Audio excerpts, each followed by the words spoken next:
কালকে ছিল রামনবমী, আর রামনবমীতে মিন্নি এবার 3টে কন্যা পুজোর ইনভিটেশন পেয়েছে।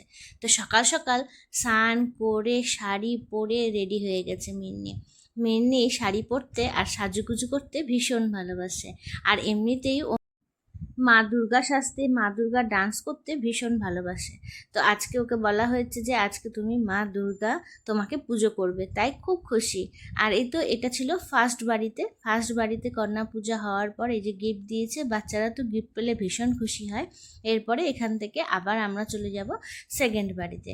আর সবাই এত ডাকাডাকি করে এই সময়তে, সবারই আসলে কন্যা দরকার।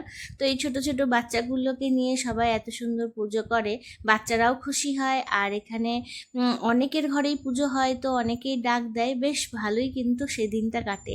বেশ আমাদের মায়েদেরও কিন্তু খুব ভালো লাগে যে আমাদের মেয়েরা সেজে গুজে যায় আর কি সুন্দর কন্যা পুজো হয়। এটা কিন্তু আমার খুব লাকি মনে হয়। আমি আগে ছোটোবেলায় এই জিনিসটা এত দেখিনি, কিন্তু এখানে বাইরে থাকার ফলে এখানে মিক্সড কালচার, তো সবাই নবরাত্রিটা ভীষণভাবে করে। আর সবাই কিন্তু এইভাবে কন্যাদেরকে ডেকে পুজো করে, খুব ভালো লাগে। আর মিন্নি ও সব ফ্রেন্ডসগুলো ছিল, আর এখানে এরকম ওর পুজো হচ্ছিল, ও তো খুব হ্যাপি। তারপরে আবার চলে আসলাম আমরা থার্ড বাড়িতেও এখানেও দেখো কত ছোট ছোট কন্যা। আর সবাই মিন্নিকে খুব ভালোবাসে, তাই মিন্নিকে জড়িয়ে ধরে সবাই বসেছে। এখানেও ভাবি এই তো আলতা পরিয়ে দিচ্ছে, যা যা রিচুয়ালস হয় সব কিছুই করছে সব বাচ্চাদেরকে।